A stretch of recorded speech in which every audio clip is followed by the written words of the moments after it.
రామటిజం సమస్యకు చక్కటి పరిష్కారం. సంప్రదించండి homeo care international. Welcome to Suman TV. నేను మీ సుమన్ టీవీ నాగ్. సో మంచు ఫ్యామిలీకి సంబంధించినటువంటి వాటిలో కనుక మనం చూస్తే రకరకాల కథనాలు వినిపిస్తున్నాయి. తండ్రి వెర్షన్ ఒకలా ఉంది, కొడుకు వెర్షన్ ఒకలా ఉంది అనేటువంటి కథనాలే ఎక్కువ చూస్తూ ఉన్నాం మనం. అయితే వీటి వెనక ఉండేటువంటి వాస్తవ కోణాలు ఏంటి, ఏం జరిగింది, అండ్ ఈ వారు ఇలానే కంటిన్యూ అవ్వడానికి గల ప్రధాన కారణాలు ఏంటి? అటువైపు మోహన్ బాబు గారు ఆల్రెడీ విషయాన్ని చెప్పడం జరుగుతుంది. అంటే కోడల దగ్గర నుంచి, కొడుకు దగ్గర నుంచి నాకు ప్రాణహాని ఉంది అనేటువంటి విషయాన్ని చెప్పినట్లయితే మనకు తెలుస్తోంది. అండ్ ఫ్యామిలీ నుంచే మాకు ప్రాణహాని ఉందని చెప్పేసి మనోజ్ చెప్తున్నట్లయితే తెలుస్తూ ఉంది. వీటికన్నిటికీ వెనక ఉండి సూత్రధారి, పాత్రధారి విష్ణు గారు ఏమైనా నడిపిస్తున్నారా, ఏం జరుగుతుంది అనేది ఈరోజు మనతో పాటు హైకోర్టు అడ్వకేట్ రవీంద్రనాథ్ గారు ఉన్నారు. అది వారి మాటలో అడిగి తెలుసుకుందాం. Hello sir. హాయ్ అండి నాగరాజ్ గారు. సార్, ఈ ఎంటైర్ ఎపిసోడ్లో కనుక మనం చూస్తే అండి, అటువైపు చూస్తేనేమో మనోజ్ గారు ఒకలాగా ఆయన స్టేట్మెంట్స్ పాస్ చేయడం జరుగుతుంది. అండ్ మెడికల్ రిపోర్ట్స్ కూడా దానికి సంబంధించినటువంటి విషయాలు మనం చూడటం జరిగింది. అండ్ ఆయన ఇచ్చినటువంటి స్టేట్మెంట్స్ కొన్ని ఉన్నాయి డిపార్ట్మెంట్కి.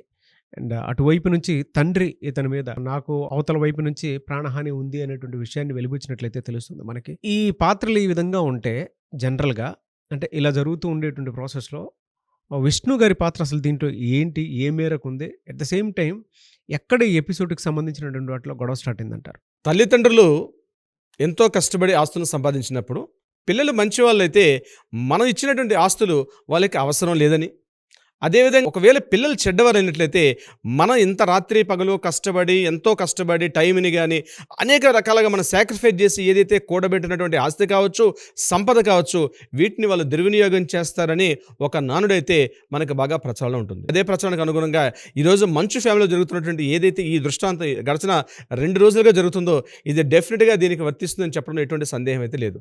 ముఖ్యంగా 2 రోజులుగా మంచు కుటుంబంలో అంటే మోహన్ బాబు గారి యొక్క కుటుంబంలో ఏదైతే సంఘటనలు జరుగుతున్నాయో ఇది ఖచ్చితంగా ఆస్తికి సంబంధించిన విషయాలు జరుగుతున్నట్టుగా మనకు కొంత అర్థమవుతుంది.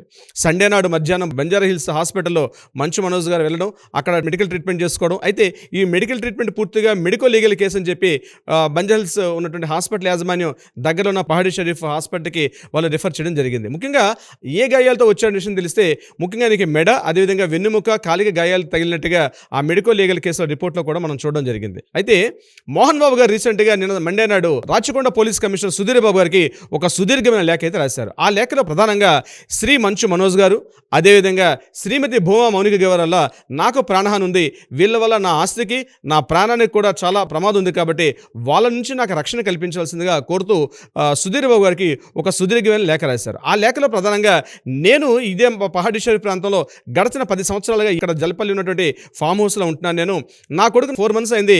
మంచు మనోజ్ ఈ ప్రాంతం నుంచి బయటకు వెళ్ళిపోయాడు, తన భార్య పిల్లలతో సహా వెళ్ళిపోయాడు. కానీ నేను సండే నాడు సడన్గా రావడం, వచ్చిన తర్వాత కొంతమంది బౌన్సర్స్తో వచ్చి నా మీద ప్రత్యక్ష దాడికి దిగడం జరిగింది. నేను ఆ టైంలో పై రూమ్లో పడుకున్నాను. నేను కింద చాలా మంది బౌన్సర్స్తో కలిసి నా మీద నుంచి ఒక దాడికి ప్రయత్నం చేసినట్టుగా వాతావరణం అయితే కనిపించింది. కాబట్టి నాకు నా ప్రాణహాని ఉంది, కాబట్టి వాళ్ళ నుంచి రక్షించవలసిందిగా కోరుతూ భవదీయుడు మంచు మోహన్ బాబు గారు అని చెప్తూ చాలా సుదీర్ఘ లేఖ అయితే రాయడం జరిగింది. ఆ లేఖ కూడా మనం చూసాం నాగరాజ్ గారు. అయితే ఇదే సందర్భంలో పహాడీ షరీఫ్లో ఉన్నటువంటి ఎస్ఐ, ముఖ్యంగా గురువారెడ్డి గారు, ఈ యాక్చువల్గా జల్పల్లి ఫామ్ హౌస్ అనేది పహాడీ షరీఫ్ కిందకు వస్తుంది. అది జల్పల్లి పోలీస్ స్టేషన్ పరిధిలో ఈ యొక్క ఫామ్ హౌస్ వస్తుంది. ఇక్కడ ఉన్నటువంటి ఎస్ఐ గారికి ప్రత్యక్షంగా కలిశారు మంచు మనోజ్ గారు. కలిసి అతను కూడా రిటర్న్ కంప్లైంట్ ఇవ్వడం జరిగింది. ఆ రిటర్న్ కంప్లైంట్లో ఎక్కడ మంచు మోహన్ బాబు గారి పేరు కానీ ఎవరి పేరు ప్రస్తావించకుండా ఒక 2 వ్యక్తుల పేర్లు మాత్రం చెప్పడం జరిగింది. అందులో విజయారెడ్డి, కృష్ణ అని చెప్పి 2 వ్యక్తుల వల్ల నాకు చాలా ఇబ్బంది కలుగుతుంది.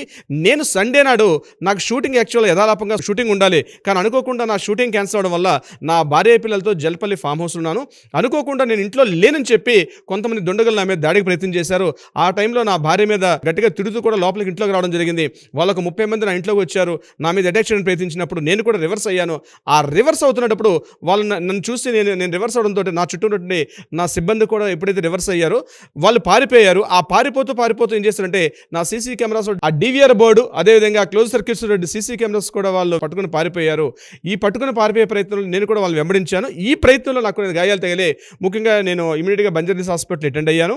నాకు వెన్నుముక ఎముక మీద కాళ్ళకి మీద గాయాలు తగిలాయని చెప్తూ ఆయన ఒక రిటర్న్ కంప్లైంట్ పహాడీ షరీఫ్ పరిధిలో ఉన్నటువంటి జల్పల్లి పోలీస్ స్టేషన్ ఆయన ఇవ్వడం కూడా జరిగింది. సో తండ్రి కొడుకులు ఇద్దరు కూడా ఒకరిపైన ఒకరు ఇమీడియట్గా ఒక రిటర్న్ కంప్లైంట్ ఒకరు రాచకొండ కమిషన్కి ఇస్తే జల్పల్లి పోలీస్ స్టేషన్లో ఇతను ఇవ్వడం జరిగింది. అయితే ఏం జరుగుతుంది మంచు ఫ్యామిలీలో? ఎప్పుడు కూడా వివాదాలకి ఎప్పుడు కూడా మంచు ఫ్యామిలీ అనేది సెంటర్ ఆఫ్ అట్రాక్షన్ అవుతుంది. ముఖ్యంగా బహుశా తెలుగు సినిమా పరిశ్రమలో ట్రోలింగ్ గురవడం అనేది మంచు ఫ్యామిలీ తప్పించి బహుశా వేరే ఫ్యామిలీ ఏముండదేమో. ఎంటర్ త్రోట్ ఫ్యామిలీ కూడా ఇందులో ఇప్పుడు కూడా ట్రోలింగ్ కూడా గురవుతారు. ఇప్పుడు కూడా సెంటర్ ఆఫ్ అట్రాక్షన్ దాంట్లో కూడా. అయితే నిన్న సాయంత్రం మంచు లక్ష్మీ ప్రసన్న గారు మంచు మనోజ్ని ప్రత్యక్షంగా కలిసి ఒక హాఫ్ అన్ అవర్ సేపు మాట్లాడి మరలా ఆవిడ వెళ్ళిపోయారు. అంటే వీళ్ళందరూ కూడా మంచు విష్ణు దుబాయ్లో ఉన్నారు షూటింగ్ పర్పస్ ఏదో పర్పస్లో బిజినెస్ పరంగా. ఆయన వచ్చేటప్పుడు కుటుంబ సభ్యులందరూ కూడా కూర్చొని దీని మీద కొంత వివరణ ఇచ్చే ప్రయత్నం చేస్తారు. అయితే ఆ పోలీస్ స్టేషన్ నుంచి బయటకు వెళ్ళే క్రమంలో మంచు మనోజ్ గారి మీడియా ప్రతినిధులు మాట్లాడేటప్పుడు మాత్రం ఆయన ఏమీ స్పందించకుండా తన కారులో ఎక్కి వెళ్ళిపోవడం కూడా జరిగింది. అయితే ఇక్కడ అందరూ కూడా మంచు విష్ణుబాబు వస్తేనే ఈ యొక్క డిస్కషన్ జరుగుతుంది అన్న విషయం జరుగుతుంది. ముఖ్యంగా ప్రాపర్టీస్ విషయంలో ఇద్దరు అన్నదమ్ముల మధ్య కూడా ప్రాపర్టీస్ విషయంలో మాత్రం కొంత ఇబ్బంది కలిగింది. మంచు మోహన్ బాబు గారు 4 to 5 years బ్యాక్ తన వేలినామాలో టోటల్గా ప్రాపర్టీస్ వాల్యూస్ అన్నీ కూడా డివిజన్ చేసి పెట్టేశారు. ఎవరెవరి ప్రాపర్టీస్ ఎవరి అసెట్స్ ఎంతెంత ఉంటాయని చెప్పి. కానీ అయినప్పటికీ కూడా మంచు మనోజ్ గారు మాత్రం కొంత అసంతృప్తిగా ఉన్నారు. తనకి ఇచ్చిన ప్రాపర్టీస్ మాత్రం మంచు విష్ణుకి ఇచ్చినంతగా నాకు ప్రాపర్టీస్ ఇవ్వలేదు. చాలా సంస్థల్లో డైరెక్టర్గా ప్రాధాన్యత వహిస్తున్నారు తప్పించి నాకు అందులో ప్రాతినిధ్యం లేదు కాబట్టి నాకు ఇంకా ఇవ్వమని చెప్పి కొంత ఒత్తిడి చేస్తున్నట్టుగా కొంత వార్తా కథనాలు అయితే మనకు కనిపిస్తున్నాయి. అయితే ఇక్కడ మంచు విష్ణు గారికి ఎన్ని ప్రాపర్టీస్ ఉన్నాయి, అదేవిధంగా మంచు మనోజ్ గారికి ఎన్ని ప్రాపర్టీస్ ఉన్నాయని కొంత మనకి డేటా దొరికింది. ఆ డేటాని మీతో షేర్ చేసుకునే ప్రయత్నం చేస్తాను నాగరాజ్ గారు. ఓకే. టోటల్గా మంచు విష్ణు గారు 9 కంపెనీల్లో డైరెక్టర్గా ఉన్నట్టుగా మనకు తెలుస్తుంది. అందులో ఒకటి వాల్మార్ ప్రాజెక్ట్ ప్రైవేట్ లిమిటెడ్, రెండవది Lakshmi Prasanna infratech private limited, మూడవది Telugu warriors adventures private limited, నాలుగవది మినీ టెక్నో ప్రైవేట్ లిమిటెడ్, వీహబ్ infra private limited, think smart ware interior private limited, spring board educational private limited, అదేవిధంగా 24 ఫ్రేమ్స్ ఇన్ఫ్రా ప్రైవేట్ లిమిటెడ్ అని చెప్పి ఈ 9 department అంటే 9 రకాల సంస్థల్లో కూడా డైరెక్ట్గా మంచు విష్ణు గారి డైరెక్టర్షిప్ అయితే ఉన్నట్టుగా తెలుస్తుంది. ఇందులో మంచు మనోజ్ గారు డైరెక్టర్ లేరు. ఇప్పుడు నేను చెప్పినటువంటి ఏవైతే పేర్లు చెప్పాను. ఇది కాకుండా మంచు మనోజ్ గారు టోటల్గా 4 కంపెనీల్లో మాత్రమే డైరెక్టర్గా ఉన్నట్టుగా తెలుస్తుంది. ఒకటి ఎంఎం ప్రాపర్టీస్ అని, నమస్తే టాయ్స్ ప్రైవేట్ లిమిటెడ్ ఒకటి, ఎంఎం సిటీ ప్రైవేట్ లిమిటెడ్ అని, Manchu Manoj city private limited అని ఒక 4 సంస్థల్లో మంచు మనోజ్ గారు కేవలం డైరెక్టర్గా ఉన్నట్టు తెలుస్తుంది. ఇది కాకుండా శ్రీ విద్యానికేతన్ స్కూల్ అయితే ఏదైతే ఉందో, ముఖ్యంగా మంచు మోహన్ బాబు గారి ఫ్యామిలీకి ప్రధాన ఆదాయ వనరుగా ఉన్నటువంటి శ్రీ విద్యానికేతన్ స్కూల్ అయితే 9 మంది ట్రస్టీలు ఉన్నారు. ఆ 9 మంది పేర్లు కూడా నేను మీతో వివరించే ప్రయత్నం చేస్తాను. అందులో ఒకటి ప్రధానంగా మెయిన్ పర్సన్ డాక్టర్ మంచు మోహన్ బాబు గారు, రెండో వ్యక్తి మంచు విష్ణువర్ధన్ బాబు, మూడవది మంచు నిర్మల కుమారి, అదేవిధంగా మంచు కృష్ణమూర్తి గారు, అలాగే పి జనార్దన్ రెడ్డి గారు, మారుతి కృష్ణ, చెలసాని రమేష్, వినయ్ మహేశ్వరి, అదేవిధంగా విరానిక మంచు. ఈ 9 పేర్లు కూడా శ్రీ విద్యానికేతన్ యొక్క ట్రస్ట్లో పేర్లు ఉన్నట్టుగా తెలుస్తుంది. ఇందులో మంచు మనోజ్ గారి యొక్క పేరు ఎక్కడ కూడా శ్రీ విద్యానికేతన్ స్కూల్లో లేదు.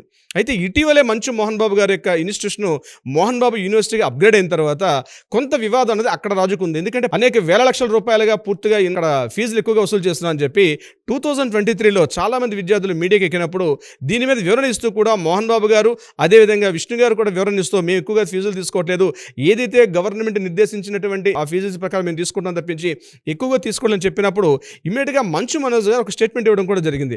ముఖ్యంగా ఏదైతే శ్రీ విద్యానికేతన్లో జరుగుతున్నటువంటి ఈ యొక్క ఫీజుల వివరణ ఉందో దీని మీద కొంత ఎంక్వైరీ చేస్తే బాగుంటుందని చెప్పి మంచు మనోజ్ గారు 1 year బ్యాకే ఒక స్టేట్మెంట్ ఇవ్వడం జరిగింది. బహుశా అప్పటి నుంచి కూడా దీని మీద వివాదం రాజుకుంది. ఎందుకంటే మంచు మనోజ్ గారికి డైరెక్ట్గా కానీ ఇండైరెక్ట్గా కానీ శ్రీ విద్యానికేతన్ స్కూల్లో ఎటువంటి యొక్క షేరింగ్ కానీ ట్రస్ట్గా కానీ ఎటువంటిది ఉన్నట్టుగా మనకు అందిన ఇన్ఫర్మేషన్ ప్రకారం అయితే లేదు. కాబట్టి అందులో కూడా నాకు కొంత వాటా ఇవ్వమని మంచు మనోజ్ గారు కొంత ప్రొజెక్ట్ చేస్తున్నట్టుగా తెలుస్తుంది. దీని మీద మోహన్ బాబు గారు ఆల్రెడీ వీలునామా రాసేసాను, డీటెయిల్స్ అన్ని కూడా ఎవరికి వాళ్ళు షేర్ చేసేసింది తప్పించి ఇప్పుడు కొత్తగా నేను వీలునామాను సవరించే ప్రయత్నం చేయట్లే అని చెప్పి ఈ విషయం మీద కొంత ఒత్తిడి అయితే తీసుకొస్తున్నారు.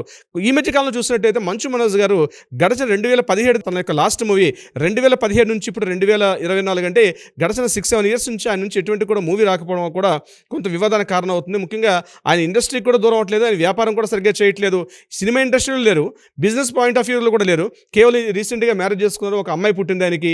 ఆ అమ్మాయిని పూర్తిగా కూడా దేవసేన శోభ అని పేరు పెట్టి కూడా కొంతవరకు ఈ మంచు కుటుంబానికి దూరం అయ్యారు. ముఖ్యంగా శోభ అని పేరు పెట్టడం కూడా కొంత వివాదానికి దారితీసిందని కూడా కొంతమంది విశ్వసనీయ వర్గాలు చెప్తున్నారు అక్కడ ఆ విషయాన్ని కూడా. సో ఏదేమైనప్పటికీ కూడా ఇక్కడ ఆస్తులకు సంబంధించి ప్రధానంగా మంచు కుటుంబంలో అటు మంచు విష్ణు గారు గారు, మంచు మనోజ్ గారు, అదేవిధంగా లక్ష్మీ ప్రసన్న గారు కూడా ఈ ముగ్గురు మధ్య కూడా కొంత ఆస్తుల వివాదానికి సంబంధించి ప్రధానంగా ఒక మంచు ఫ్యామిలీలో ఒక ఫైర్ అయితే రాజుకుంటుంది. ఇదైతే మనం క్లియర్గా చెప్పొచ్చు నాగరాజు గారు. బట్ ఏదేమైనా అండి, ఇలాంటి ఇళ్లలో జరగడం అనేది బాధాకరం. చూద్దాం ఏ విధంగా ఉంటుందనే దాని మీద. ముఖ్యంగా ఒక విషయం నాగరాజు గారు, మోహన్ బాబు గారు అంటేనే సినిమా ఇండస్ట్రీలో గడిచిన 40 నుంచి 50 సంవత్సరాలుగా తనకంటూ ఒక ప్రత్యేక స్థానాన్ని ఎంతో కష్టపడి ఈ స్థానానికి వచ్చారు. అందులో నో డౌట్ ఈ విషయంలో ఎవరు కూడా కామెంట్ చేసే అవకాశం కూడా లేదు. ఆయన యొక్క యాక్షన్ కానీ, ఆయన యొక్క డిసిప్లిన్ కానీ, క్రమశిక్షణ కానీ. కానీ ఈ ఆస్తుల వివాదాలు ముఖ్యంగా కొడుకులు సరైనటువంటి ప్రయోజకులు కాకపోతే, నేను ఈ వర్డ్ వాడడానికి సాహసం చేస్తానండి. కొడుకులు సరైన ప్రయోజనం కాకపోతే ఎంత క్రమశిక్షణ కలిగినటువంటి వ్యక్తి అయినా సరే బహుశా ఇట్లానే మీడియాలోనో వార్తల్లోనో రోడ్డు అంటే నాట్ ఓన్లీ ఒక్క మంచు ఫిల్మ్లో జరిగింది కాబట్టి ఇవాళ మాట్లాడుకుంటున్నాం, కానీ ఇట్లాంటి సంఘటనలు ప్రతి వాడలో కూడా జరిగే అవకాశం కూడా ఉంటుంది. ప్రధానంగా ఆస్తులు ఎంతో కష్టపడి తల్లిదండ్రులు సంపాదిస్తారు, ఆస్తులు మాకు కావాలని చెప్పి తల్లిదండ్రులు పట్టించుకోకుండా తిరిగినటువంటి ఎన్నో కథనాలు మనం ఇదే వేదిక మీద మనం మాట్లాడుకున్నాం కూడా, ఆస్తులకు సంబంధించిన విషయాలు కూడా. సో అటువంటి జరగకుండా మంచు ఫ్యామిలీ కాస్త మిగిలినటువంటి ఒక సెలబ్రిటీ కుటుంబంలో ఉండాలని అయితే మనం కోరుకుందాం నాగరాజు గారు. డెఫినెట్గా అండి. ఎనీవేస్ థ్యాంక్ యూ అండి. Thank you so much Ravindranath garu. Thank you so much Nagaraju గారు.